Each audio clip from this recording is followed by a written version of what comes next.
বুদ্ধ অহিংসার কথাটা বলেছেন। এখানে অহিংসা হচ্ছে যে কি, কোনো প্রাণীকে আঘাত না দেওয়া, দুঃখ না দেওয়া। তাহলে এখানে মৈত্রী আর একটা হচ্ছে যে হিংসা। হিংসা চেতনা থাকলে মৈত্রী আসবে না, আবার মৈত্রী চেতনা থাকলে হিংসা চেতনা দূরীভূত হবে। ওই যেমন তৈলাক্ত জিনিসে সাবান বাছলে যেমন তেল যেমন পানীয় হয়ে যায়, আবার সাবান না বাছলে যেমন ওখানে তেলটা যায় না, ধোয়া যায় না, ঠিক তদ্রূপে আমাদেরকে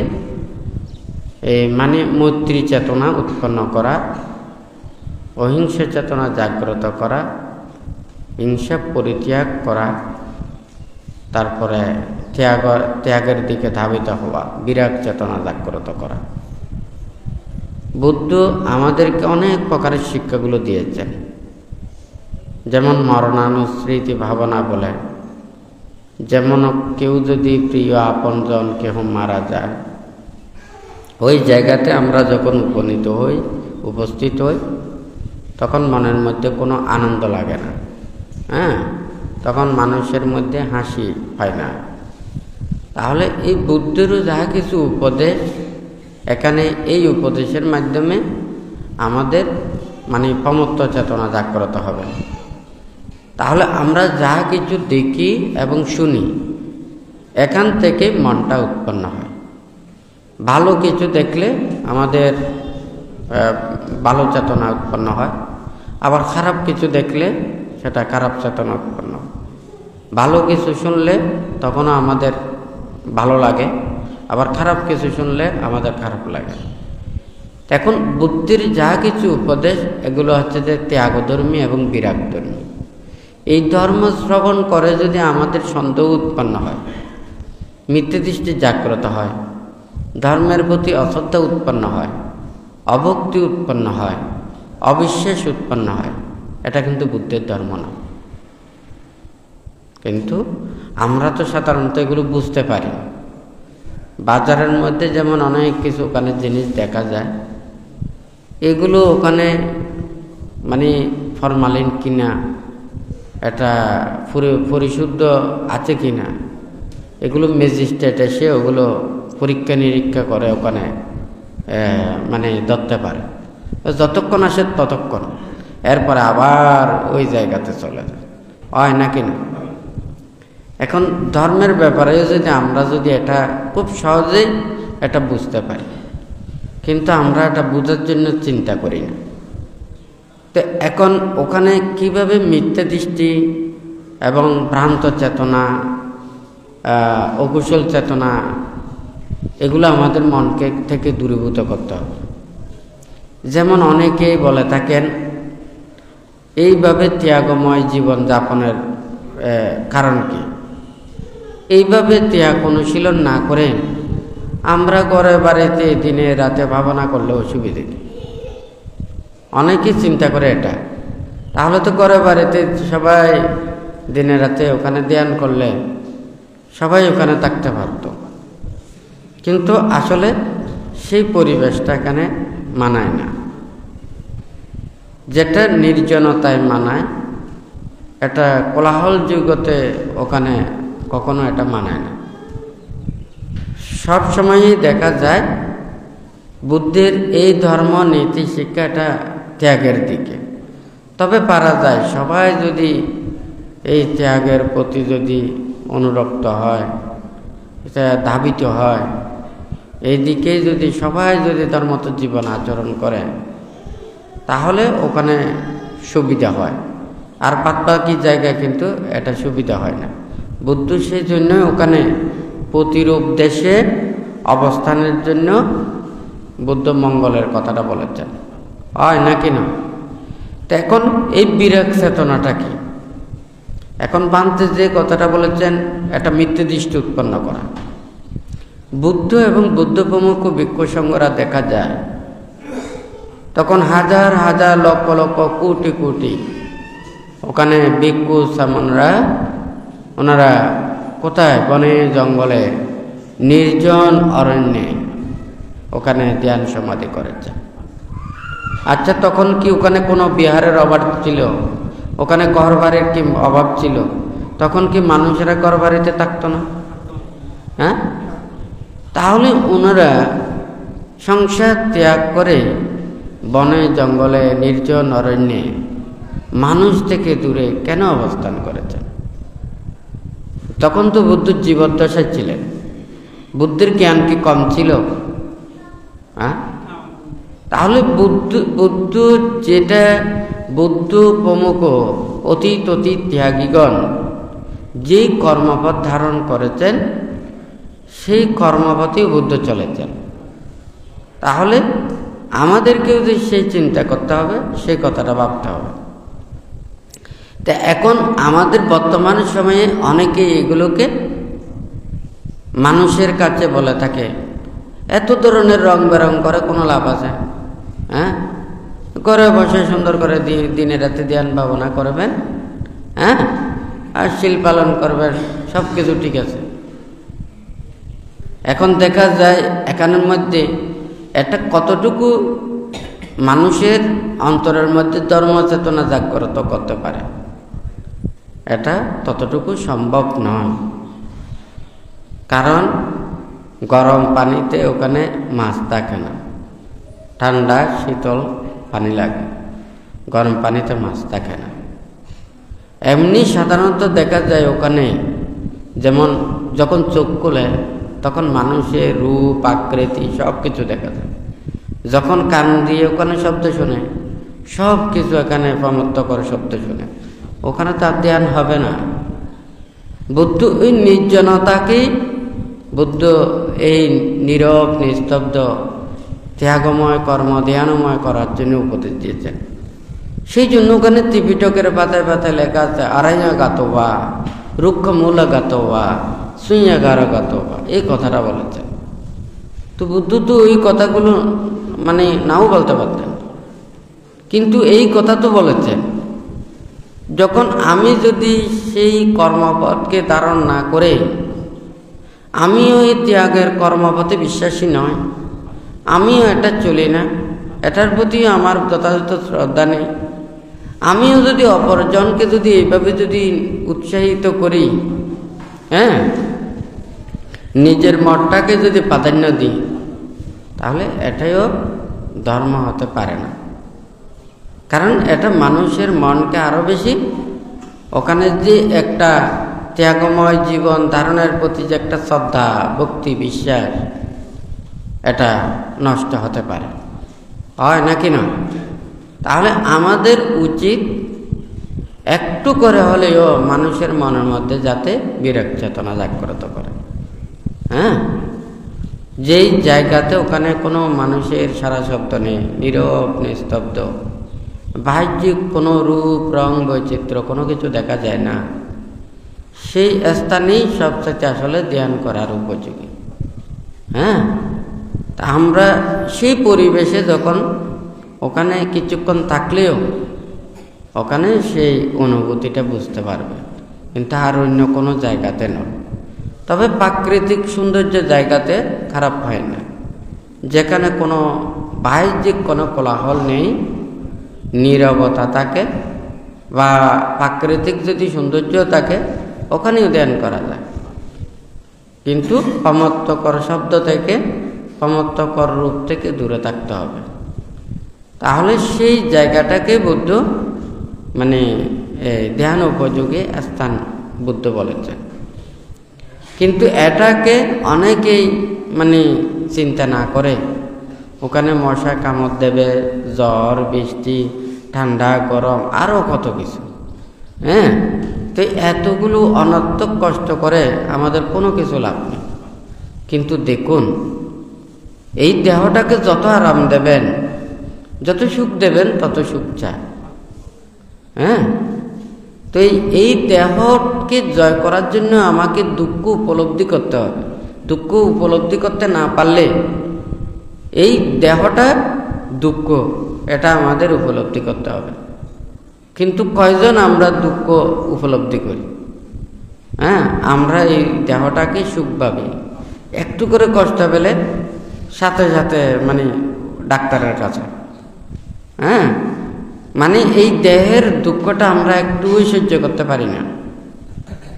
হ্যাঁ, তো এইভাবে 24 ঘন্টা আপনাদের শুধু প্রতিক্ষণ শুধু উৎপাত করে। হ্যাঁ, দেখুন ওখানে সকাল থেকে ক্ষুধা, হ্যাঁ, পিপাসা, নানান ধরনের রোগ, নানান ধরনের উপদ্রব হয় নাকি না? একটু করে আপনাদেরকে শান্তিতে বসতে দিচ্ছে। হ্যাঁ, কতবার আপনাদের চক্ষু, কর্ণ, নাসিকা, জিহ্বা, কায় এগুলোকে নাড়াচাড়া করতে হচ্ছে। কিসের জন্য? সুখের জন্য। এখন তো আপনি দুঃখ সত্যকে উপলব্ধি করার জন্য ওখানে ত্যাগ অনুশীলন করবেন। আপনি তো দুঃখ উপলব্ধি করতেছেন না, এই দেহটাকে লালন পালন করতেছেন। এই দেহটা যতদিন পর্যন্ত লালন পালন করবে, পুনঃ পুনঃ দেহ ধারণ করবে। হ্যাঁ, একটা গাছ যেমন যত ওটা বাড়াবে, ওটা যত ওখানে পরিচর্যা করবে, গাছটা বড় হবে, এখান থেকে ফল দেবে, ফল থেকে আরও ওখানে এই গাছ মানে উৎপন্ন হবে। এই দেহটাকে যত বেশি যত্ন করবে, এই দেহটাকে যত প্রিয় ভাববে, যত সুখ ভাববে, ততদিন এই পুনঃ পুনঃ দেহ ধারণ করতে হবে। এখন ওখানে যদি এই আরামের মধ্যে দিনে রাতে ধ্যান করা হয়, চিত্ত কিছুক্ষণ প্রশান্তি লাভ করবে, কিন্তু এই দেহের দুঃখটা উপলব্ধি হবে না। দুঃখ সত্যকে উপলব্ধি করা, চতুরার্য সত্যের মানে কর্মপথে দুঃখ সত্যকে উপলব্ধি করা। এখন তো সে সুখ সত্যকে উপলব্ধি করছে, হয় প্রমত্ত সুখ নয়, ঠিক আছে, এটা ধ্যান ও সুখে অবিরমিত। হ্যাঁ, আরেকদিকে সুখে কিন্তু ওখানে নিজেকে মানে ব্যস্ত করে রেখেছে। যেই দুঃখ সত্যকে উপলব্ধি করার ওই দিকে না গিয়ে আরেকটা সুখের মধ্যে আবদ্ধ হয়ে গেছে। তো দুঃখ সত্য উপলব্ধি মানে কি? মানে স্বর্গ ও দুঃখ, হ্যাঁ, আরামায়েশ দুঃখ। এখন এগুলোকে পরিত্যাগ করা তো কঠিন। আপনি যদি মনে করেন যে হয় আমার টাকা আছে, পয়সা আছে, আমার আহার আছে, অনেক কিছু আছে, কেন আমি খাবো না, কেন অনর্থক কষ্ট পাবো?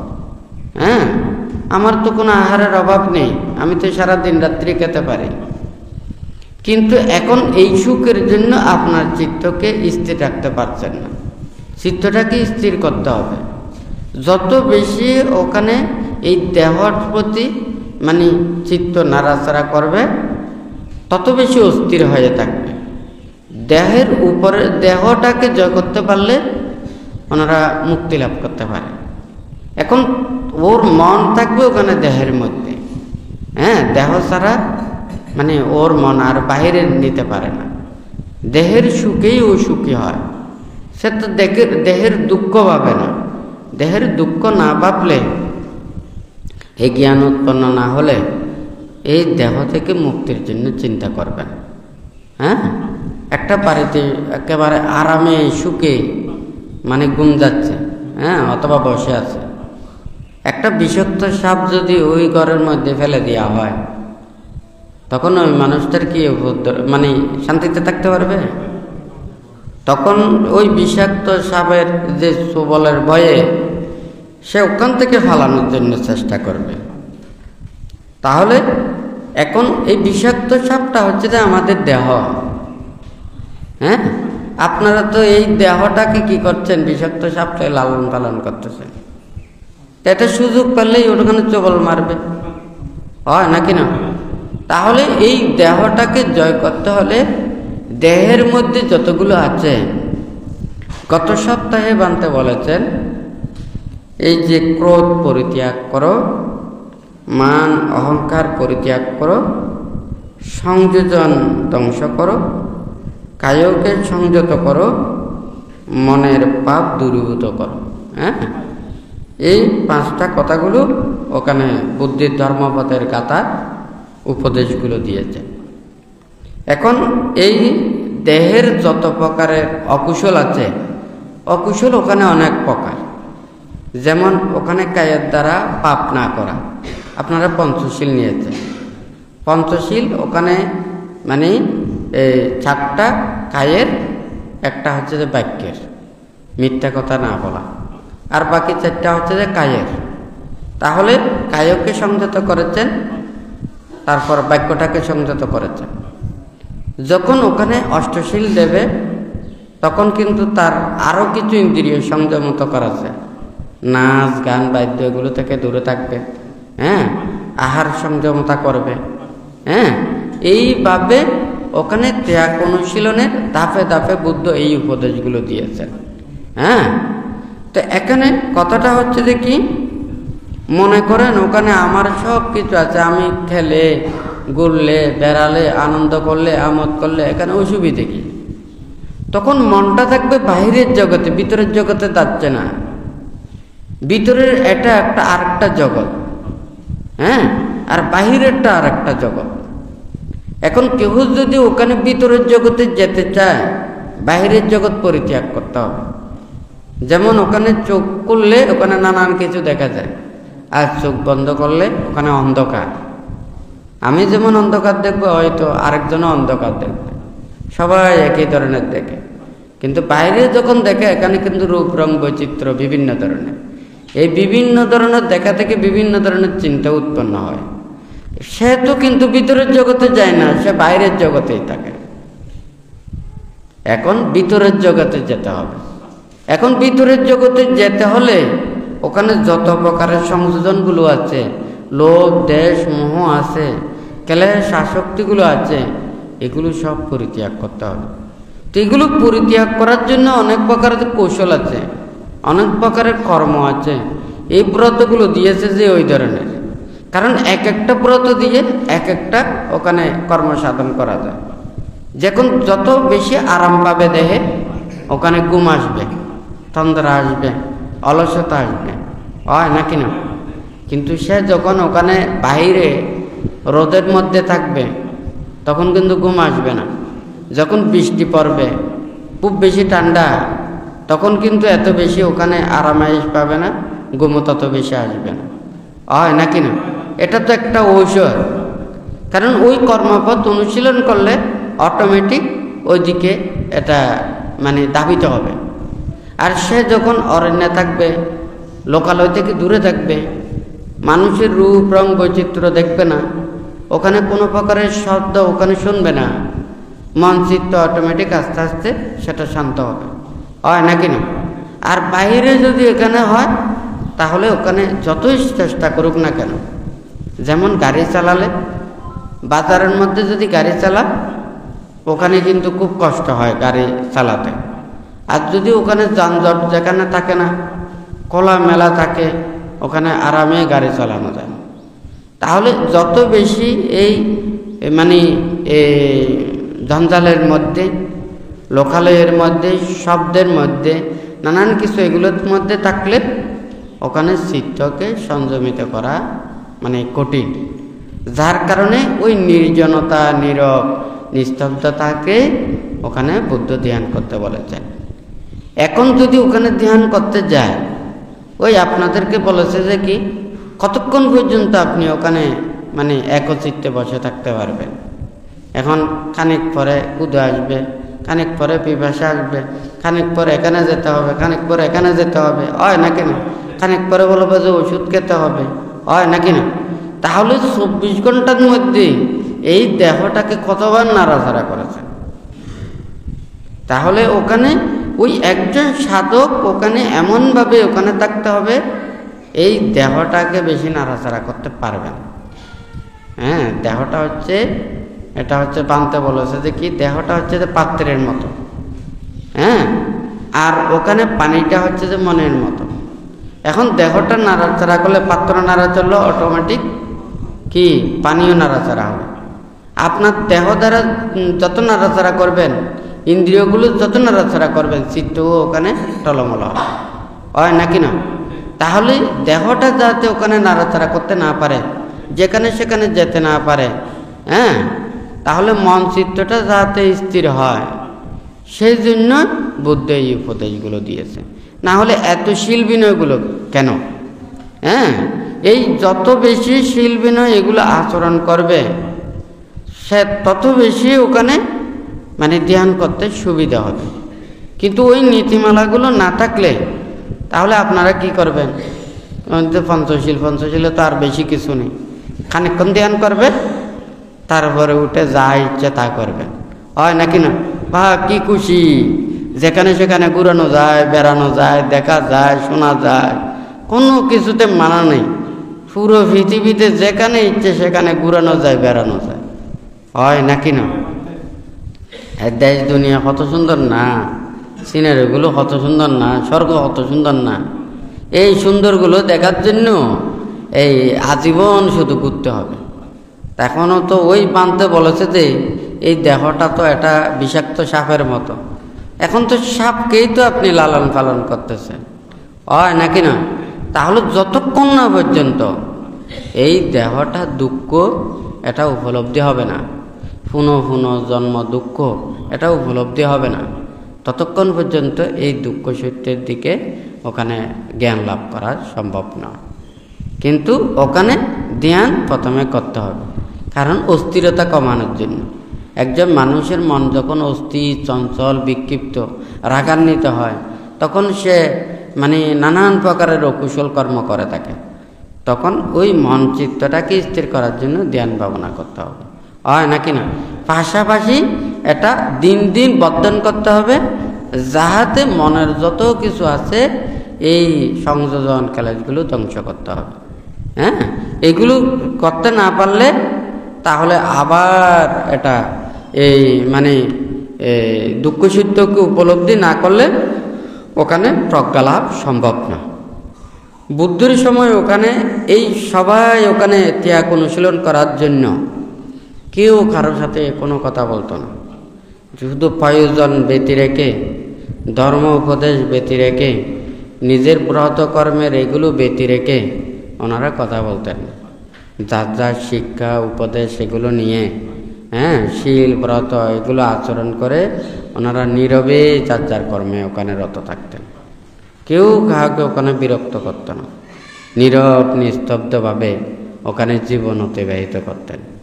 কিন্তু আমাদের এটা তো বর্তমান এগুলোর সময়ে আসলে খুবই কঠিন।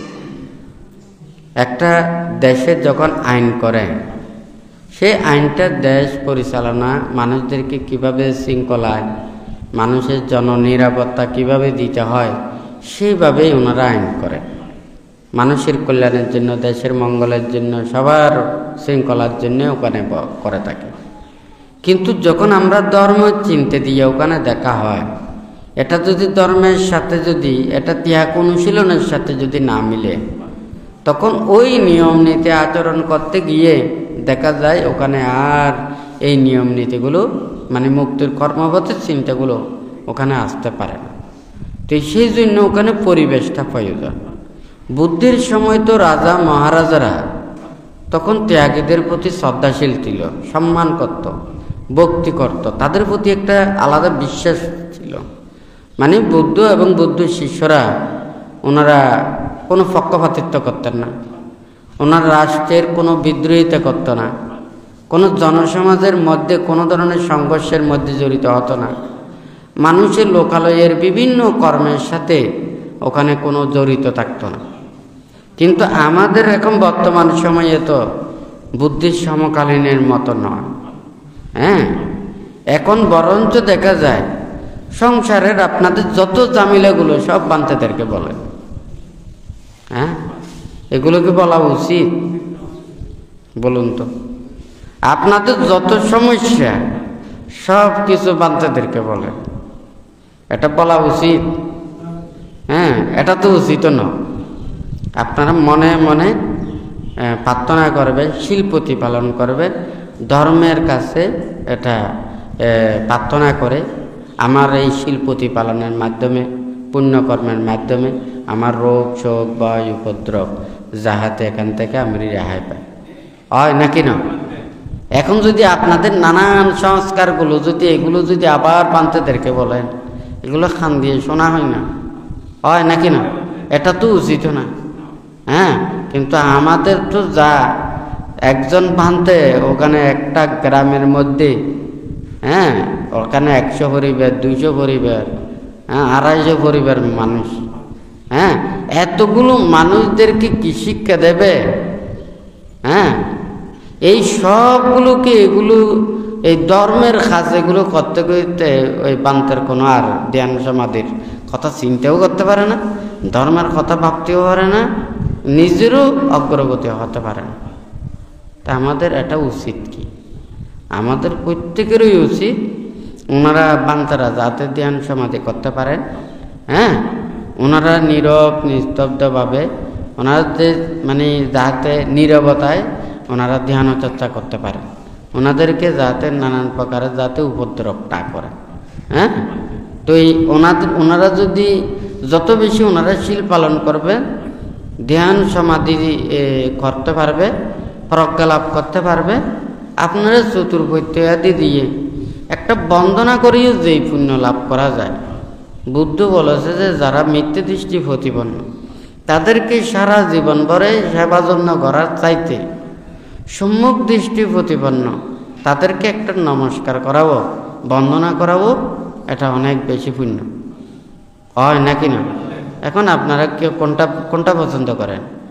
নাকি বেশি বেশি দান দিয়ে যে পুণ্য, নাকি একটা নমস্কার করে যেটা পুণ্য লাভ করা যায়? হ্যাঁ, বুদ্ধ এই কথাগুলো বলেছে না, ধর্মপদের গাথায় বুদ্ধের উপদেশে সব সময় এগুলো আছে, কিন্তু আমাদের এগুলো ভালো লাগে না। আমরা নিজেরাও গাঠটির মধ্যে থাকি, হ্যাঁ, আমরাও বান্তাদেরকে আরেক গাঠটি বাড়াই দিই, যাহাতে ওখানে নীরব নিস্তব্ধভাবে অধ্যয়ন করতে না পারে। কি এটা আপনাদের চিন্তা করতে হবে। যাহা দান করলে বেশি পুণ্য হয়। হ্যাঁ, ওনারা যত বেশি শীল সমাধি প্রজ্ঞা লাভ করতে পারবে তত আপনাদের পুণ্যটা বৃদ্ধি হবে, হয় নাকি না? আপনারা গাঠটি নিয়ে নাড়াচাড়া করতে করতে একটু সময় পান না, এখন ওদেরও মাথার উপরে গাঠটি তুলে দিতে পারলে হয় নাকি না, পুণ্যটা বেশি মনে করেন। হ্যাঁ, এটা আসলে ঠিক না। তাহাদেরকে চতুর্ভৈত্য দিয়ে সেবা যত্ন করবেন, যখন যাহা লাগে সেগুলোকে ওনাদেরকে সেবা যত্ন করবেন, আর ওনারা যাতে শীল সমাধি প্রজ্ঞার পরিপূর্ণতা অর্জন হয় তাহলে সেই দিকেও আপনাদের লক্ষ্য রাখতে হবে। হ্যাঁ, আর যদি আপনারা যদি মনে করেন যে হয় আমরা বান্তাদেরকে যত বেশি দান দিতে পারবি তত বেশি পুণ্য, হ্যাঁ, পুণ্যটা দিতে হবে তো।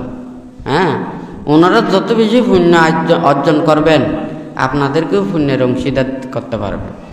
তো ওনাদের এই সমস্ত জিনিসপত্র এগুলো নিয়ে টানাটানি করতে করতে সময় চলে গেলে তো পুণ্য যদি ওখানে না থাকে তাহলে আপনাদেরকে দেবে কি করে?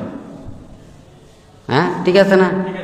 মালিকেরা ওখানে কর্মচারীকে বেতন দেয়, মালিকে বলবে যে আমি যদি ওখানে যদি এই আয় উপার্জন করতে যদি না পারি তাহলে তোমাদেরকে বেতন কিভাবে দেব? তা আমাদেরকে যত বেশি আমরা শীল থাকবে, সমাধি থাকবে, প্রজ্ঞা থাকবে, আপনারাও তত বেশি পুণ্য লাভ করতে পারবেন। বান্তে কিছুক্ষণ আগে বলেছে মিথ্যে দৃষ্টি প্রতিপন্ন, দুশীল এবং এইভাবে যদি সারা জীবনভরও তাদের সেবা যত্ন করে, তার চাইতে সম্মুখ দৃষ্টি প্রতিপন্ন তাদেরকে এক মুহূর্তের জন্য যদি বন্দনাও জানায় এই পুণ্যটা বেশি। হ্যাঁ, এটা আমাদের বুঝতে হবে না? সবাই ফরমালিন খেতে খেতে, হ্যাঁ, লৌকিক এগুলো কেমিক্যালের চিন্তা করতে করতে এখন ধর্মের ভিতরে আপনারা ডুবে দিয়েছেন। হ্যাঁ, শ্বাসবাস করে একটু চিন্তা করে না। আমরা যদি এই ফসলটা মনে করেন এখন 5 কেজির জায়গায় 10 কেজি পাচ্ছি, এখন 10 কেজি করার জন্য আমি যে কেমিক্যালগুলো ব্যবহার করছি, যেই ধরনের ওগুলো প্রসেসগুলো ব্যবহার করতেছি, এটা শুধু আমার নয়, যারা যারা এগুলো খাচ্ছে, যারা যারা ব্যবহার করছে তাদের কিন্তু শরীরের জন্য ক্ষতিকারক, হয় নাকি না? এইভাবে বিভিন্ন কিছু ওখানে আছে না, প্রাণী বাণিজ্য আছে, হ্যাঁ, তারপর হচ্ছে বিভিন্ন শাক সবজি থেকে শুরু করে যত প্রকারের কেমিক্যালের জিনিসপত্রগুলো আছে না, মানুষ সবাই লাভের কথা চিন্তা করতেছে, মানুষের উপকারের কথা চিন্তা করতেছে, আমার লাভটা বেশি এটাই চিন্তা করতেছে, কিন্তু সমাজ নষ্ট হয়ে যাচ্ছে, মানুষের ক্ষতি হচ্ছে, হ্যাঁ, মানুষের দুর্ভোগ বাড়ছে, এই কথাটা কেউ চিন্তা করতেছে না। মনে হচ্ছে যেন সবাই এমন স্বার্থপর হয়ে গেছে, নিজের স্বার্থটা বোঝাতে শুধু লাভটা, কিন্তু আমার লাভের জন্য যে আরেকজনের ওখানে অনেকজনের যে ক্ষতি হচ্ছে সেই বিষয়গুলো কেউ ওখানে চিন্তা করতেছে না। আর যারা চিন্তা করে সে তারাই খারাপ হয়। হ্যাঁ, ওই বানতেও সবার জন্য চিন্তা করতে গিয়ে বানতে খারাপ হয়ে গেছে। আজকে যদি আপনাদের কারো যদি কথা যদি চিন্তা না করতাম, ধর্মের জন্য চিন্তা না করতাম, হ্যাঁ, সমাজের জন্য চিন্তা না করতাম, মানুষের জন্য চিন্তা না করতাম, তাহলে ওখানে আর কোনো সমস্যা নেই। হ্যাঁ, ওই ধর্ম কথা বলি, নীতির কথা বলি, বিনয়ের কথা বলি, সত্য কথা বলি, সেজন্য হচ্ছে যে বান্দা খারাপ। হ্যাঁ, সত্যটা খুব খারাপ। সেই জন্য সবাই বলে যেই সত্য বাস্তব সেগুলোকে বলে অপ্রিয় সত্য, হয় নাকি না? অর্থাৎ সত্য কথাটা মানুষের ভালো লাগে না। আপনারা যদি অন্যায় কাজ করেন, এগুলো যখন বলবো যে কি বানতেও ভালো না। হ্যাঁ, কিন্তু অন্যায় যে বলে, হ্যাঁ, ভুল যে দরিয়ে দেয়, সেটা হচ্ছে যে কল্যাণ মিত্র।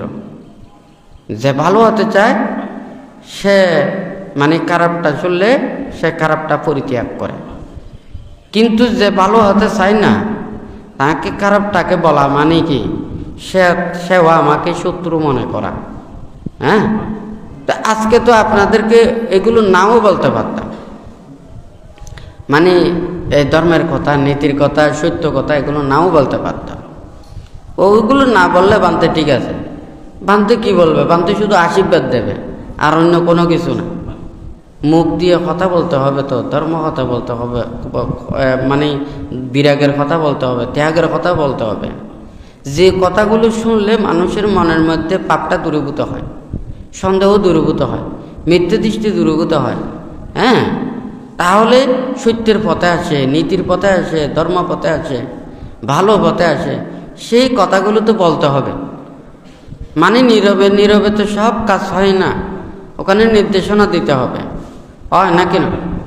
বুদ্ধ 45 বছর যাবৎ উনি ধর্মদান দিয়েছেন। এই ধর্মটা মানুষের কাছে পৌঁছানোর জন্য সবসময় উনি নীতিমালা এবং শিক্ষা উপদেশ এগুলো দিয়ে দিয়েছে। সেই জন্য ওই ধর্মটা ওটা রক্ষা করতে পেরেছে, হয় নাকি না? কিন্তু ওখানে নীরবে তো এটা সব কাজ হয় না, ওখানে নির্দেশনা দিতে হবে। হ্যাঁ, তাহলে এই নির্দেশনা দিতে গিয়ে যখন মানুষ যারা অন্যায় পথে চলে, খারাপ পথে চলে, হ্যাঁ, ভুল পথে চলে, ধর্মকে বিশ্বাস করে না, তখন ওদের ধর্ম কথা শুনলেই ওগুলো খারাপ লাগে। যেমন মনে করুন কোনো একজন মানুষকে পছন্দ করে না, সে মানুষকে পছন্দ করে না, তার চেহারা দেখলেও খারাপ লাগে, তার কথা শুনলেও খারাপ লাগে, তার যে কোনো একটা তার জিনিস দেখলেও খারাপ লাগে, হয় না? কথাটা ঠিক নাকি বেটি? তো যারা ধর্ম পথে চলে না, নীতির পথে চলে না, ধর্মের প্রতি শ্রদ্ধাশীল না, হ্যাঁ, আচরণ করতে চায় না, তাদের তো এই বুদ্ধের নীতির কথাগুলো এগুলো শুনলে তাদের কোত্থেকে ভালো লাগে? হ্যাঁ, বুদ্ধ তো ত্যাগের কথাটা বলেছেন, বিরাগের কথাটা বলেছেন। আমি এখানে মাটির উপরে ওখানে পাহাড় করে কোনো লাভ নেই, মানুষদের মনের ভিতরে ধর্মটা জাগরিত করতে হবে। হ্যাঁ, ধর্ম আচরণ করার জন্য যদি কোনো কিছু প্রয়োজন হয় এটা অবশ্যই করতে হবে। হ্যাঁ, তাহলে এখানে মনে করেন বৃষ্টি পড়তেছে, বৃষ্টির নিচে কি আপনারা পারবেন? তাহলে ওই যাহাদের ধর্মের পরিবেশ যেগুলো মানে রক্ষা করার জন্য যতটুকু প্রয়োজন এগুলো ব্যবস্থাপনা করতে কোনো অসুবিধা নেই।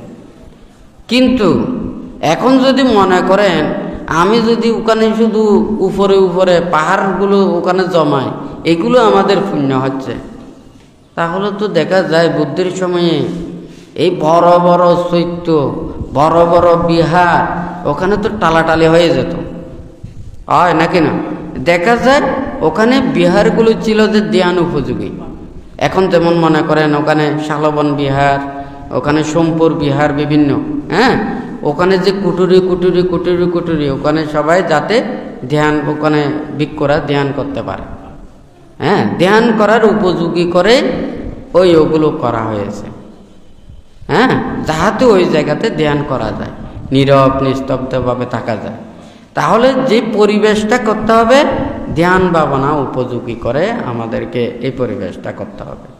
এখন যদি মানুষদেরকে আমি ধর্ম শিক্ষাটা না দিয়ে, নীতি শিক্ষাটা না দিয়ে, হ্যাঁ, আমিও তারাও সংসারের মধ্যে এক এক দুঃখে আছে, লোভ দেশ মোহের মধ্যে, মিথ্যাচার অনাচার পাপাচারের মধ্যে আছে, দুশীলতা অন্যায় কর্মের মধ্যে আছে, হ্যাঁ। এখন যদি তাহাদের এই কর্মপথগুলো না ছাড়াইয়ে আমি যদি শুধু লাভ সৎকারের জন্য চিন্তা করি, আপনারা শুধু দান দেবেন আশীর্বাদ দেব, দান দেবেন আশীর্বাদ দেব, আশীর্বাদটা কি? হ্যাঁ, আশীর্বাদ কেমনি দেওয়া যায়? আশীর্বাদ আমাদের থাকতে হবে। তো নিজের কাছে ধর্ম থাকলে আরেকজনকে ধর্ম দেওয়া যাবে, নিজের কাছে জ্ঞান থাকলে আরেকজনকে জ্ঞান দেওয়া যাবে, নিজের কাছে পুণ্য থাকলে আরেকজনকে পুণ্য দেওয়া যাবে। আমার যত পুণ্য আছে সব প্রাণীকে দিয়ে দিলে, হ্যাঁ, আমার কাছে পুণ্য না থাকলে ওখানে বানতে মাঝে মধ্যে ওই বলেছে ওতে বাজি ধরতে পারবে কে? যার কাছে কোনো কিছু নেই। হ্যাঁ, তুমি যদি জিততে হয় আমার যা আছে সব কিছু দিয়ে ফেলতে পারবো, যার নেই সে বলবে যে আমার সবগুলো দিয়ে ফেলতে পারবে, হয় নাকি না? কিন্তু যার আছে সে বলবে যে আমি পারবো না। কথা ঠিক নাকি বেঠিক? তো বাজি কে ধরতে পারবে? যার কিছু নাই সে বাজি ধরতে পারবে, সে বলবে যে কি তুমি দিলে আমার যত আছে সবগুলো দিয়ে ফেলবো। কিন্তু যার আছে সে বলবে যে আমি দিতে পারবো না, বাজি ধরতে পারবো না। ঠিক তদ্রূপ এখানেও সেই ধরনের। হ্যাঁ, আমার কাছে পুণ্য থাকলে পুণ্য সবাইকে দেওয়া যায়, কিন্তু আমার কাছে পুণ্য না থাকলে আমি পুণ্য দেব কি করে? শুধু পুণ্যদান পুণ্যদান পুণ্যদান হয় নাকি না? পুণ্য থাকতে হবে তো, ধর্মদান ধর্মদান, আমার কাছে ধর্ম থাকতে হবে তো। হ্যাঁ, আমার কাছে ধর্মদান সবচাইতে শ্রেষ্ঠ। কেন? আপনারা যদি পঞ্চশীল প্রতিপালন করেন, আর একজনকে যদি উপদেশ দিয়ে তাদেরকেও যদি পঞ্চশীল পালন করান, ধর্মপথে আনে, এটা হচ্ছে তো ধর্মদান। হ্যাঁ, আপনি পঞ্চশীল পালন করেন, আর একজনকে উপদেশ দিয়ে আপনি পঞ্চশীল ওখানে পালন করাতে পারেন। সেও প্রাণী হত্যা করে না, চুরি করে না, ব্যভিচার করে না, হ্যাঁ, তো এই মিথ্যা কথা বলে না, মদ গাঁজা খায় না। তাহলে আপনি যে এই কর্মপথে চলে আরেকজনকে উপদেশ দিয়ে এগুলো আনতে পেরেছেন, তাহলে এটা ধর্মদান হবে। এখন আপনি বলেন যে মিছ হতা, হ্যাঁ, আপনার কাছে শীল পালন করেন না, আরেকজনকে শীল দিয়ে ওখানে শীল হবে? হ্যাঁ, বাক্যে জিনিস কি সব কিছু পাওয়া যায়? ধর্মীয় বাকি দেওয়া যায়? হ্যাঁ, ধর্মের মধ্যেও কি এই ফরমালিন এগুলো দিলে তো কোনো কিছু হবে না। সবাইকে এটা মনে করতে হবে যে ধর্ম এটা স্বাধীন, এখানে কোনো মানে উল্টো পাল্টার কোনো কিছু নেই, খারাপ কোনো কিছু নেই। সবার আন্তরিকতার মধ্যে এটা গ্রহণ করতে হবে। এখানে কোনো প্রকারের আরেকজনকে টকানোর কোনো বিষয় না। আমিও সবাই এখানে ধর্মপথে আসা মানে একটা ভালোর জন্য, সুখের জন্য, হ্যাঁ, শান্তির জন্য। এখানে কেউ দুঃখ পাবার জন্য না। আমাদের ওখানে জীবন চলার কর্মপথে কে কতটুকু পাপ কাজ করে কোনো ঠিক ঠিকানা নেই, শীল লঙ্ঘন করে এগুলো কোনো ঠিক ঠিকানা নেই, হয় নাকি না?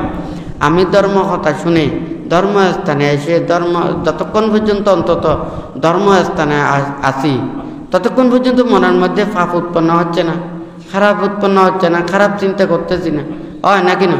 একটা ভালো হওয়ার জন্য সৎ সংকল্প করতে পারে, হ্যাঁ, তাহলে এগুলো পুণ্য হয়। তাহলে ধর্ম স্থানে যাওয়া, ধর্ম কথা শোনা, নিজের ওখানে মানে এই মনটা যত বেশি শান্তির সুখের দিকে আসবে, তাহলে ধর্মের সার্থকতা আসবে। যেমন পুকুরে গিয়ে ওখানে হাত মুখ ধুয়ে স্নান করে, পুকুরের পানিটা পরিষ্কার থাকতে হবে। তা আমি যদি ওখানে গিয়ে আগে পুকুরটাকে একেবারে গোলাটে করলাম, তারপর ওখানে স্নান করে চলে আসলাম, হয় নাকি না? তাহলে কি ওখানে গায়ে মাথায় সব ওখানে কাদাগুলো আসবে, ওখানে ধোয়া যাবে না। তাহলে ওখানে ধর্মের কাছে এসেও যদি আমি ধর্ম কথা শুনে যদি আমার মন প্রশান্তি না হয়, হ্যাঁ, শ্রদ্ধা ভক্তি বিশ্বাস এটা জাগ্রত না হয়, আমার যদি মিথ্যে দৃষ্টি, হ্যাঁ, অশ্রদ্ধা অভক্তি অবিশ্বাস, এগুলো যদি আমি যদি ওখানে মানে এই দিকে যদি অনুরক্ত হয়ে পড়ি, তাহলে তো এটা তো আর ধর্ম হবে না, হয় নাকি না? আমি আচরণ করতে পারি না, তাহলে আরেকজনকে যে আচরণ করতেছে আমি বাধা দেব কেন? আমি ধর্মকে বিশ্বাস করি না, যারা ধর্ম পথে চলতেছে তাদেরকে বাধা দেব কেন? হ্যাঁ, আমি নীতির পথে চলি না, আরেকজনের নীতির পথে চলতে চায়, তাকে আমরা বাধা দেব কেন? হয় নাকি না? তাহলে যারা এই চিন্তাটা উৎপন্ন করে কোনোদিন তাহাদের মঙ্গল হয় না। আরেকজনের দুঃখ মুক্তির কর্মপথে যদি আমরা বাধা দিই, আরেকজনের ভালো হওয়ার জন্য কর্মপথে যদি বাধা দিই, হয়তো আমার এই জন্ম চলে যাবে, কিন্তু পরবর্তীতে আমরা আর কল্যাণ মিত্র পাবো না, হ্যাঁ, সৎসঙ্গে পাবো না, সৎ মানুষ পাবো না, সৎ মাতা পিতার ঘরে জন্ম নিতে পারবো না। হ্যাঁ, মিথ্যে দৃষ্টি এবং পাপিষ্ঠে বিভিন্ন হিংস্র প্রাণীগুলো জন্ম নিতে হবে, তাহাদেরকে ওইভাবে নানান ধরনের কষ্ট পেতে হবে। তো যাই হোক, কর্ম এবং কর্মফল আমাদেরকে ভাবতে হবে। কর্মফল ভাবলে আমাদের মনের মধ্যে হিংসা জাগে না, কাউকে দোষারোপ আমাদের দেওয়ার চিন্তাটা আমরা করব না। কর্মফল ভাবা মানে নিজের দোষ নিজেকে দেওয়া, অপরজনের উপরে দোষ যাতে না চাপান। কিন্তু যারা কর্মফল বিশ্বাস করবে না, তারা সবসময় অপরজনের প্রতি মানে দোষ চাপাবে, নিজে অন্যায় এবং অপরাধ করেও সেগুলি স্বীকার করবে না, সে অপরজনের উপরে চাপিয়ে দেওয়ার জন্য চেষ্টা করবে। তো কর্মফল স্বীকার করা অর্থাৎ নিজেই নিজেকে শুদ্ধর কর্মপথে আনার জন্যই এই শিক্ষাটা দেয়। তো যাই হোক, বানতে আজকে মানে দেশনার ওখানে বলার অর্থটা হচ্ছে যে কি, মানে যাহা কিছু আমরা শুনব, যাহা কিছু দেখব, এইগুলো দেখা শোনার মাধ্যমে যদি আমাদের যদি বিরাট চেতনা জাগ্রত হয়, মনের মধ্যে যদি শ্রদ্ধা উৎপন্ন হয়, মনের ভাবগুলো যদি দূরীভূত হয়, তাহলে এটা আমাদের ধর্ম হবে। আর যদি যেগুলো শুনে, যেগুলো আমাদের দেখে যদি চিত্ত যদি অস্থির বিক্ষিপ্ত চঞ্চল হয়, এটা বুদ্ধির ধর্ম নয়।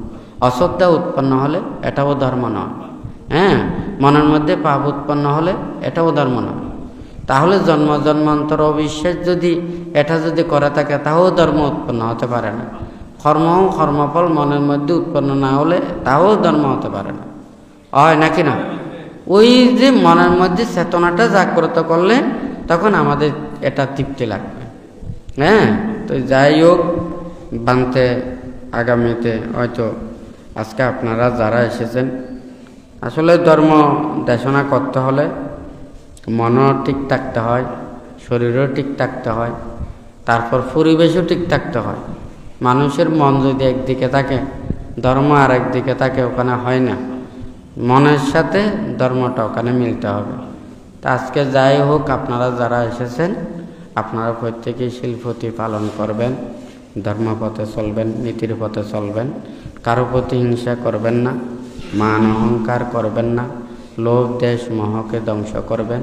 যতটুকু পারেন আপনারা এই খায়কে সংযত রাখবেন, মনটাকে সমাহিত করার জন্য চেষ্টা করবেন, অপরের মঙ্গল কামনা করবেন, প্রত্যেক প্রাণীর প্রতি মৈত্রী চেতনা জাগ্রত করবেন, যাহাতে প্রত্যেকে দানময়, শীলময়, ভাবনাময় মাধ্যমে থেকে যতদিন পর্যন্ত নির্বাণ সাক্ষাৎ করতে না পারেন, ততদিন পর্যন্ত কল্যাণ মিত্রদের সান্নিধ্য থেকে যাহাতে দুঃখমুক্তির কর্মপথে এগিয়ে যেতে পারেন, সেই রূপে মনের মধ্যে শ্রদ্ধা ভক্তি বিশ্বাস রেখে, ত্রিরত্নের প্রতি যথাযথ শ্রদ্ধা ভক্তি বিশ্বাস রেখে 3 বার সাধুবাদ প্রদান করুন।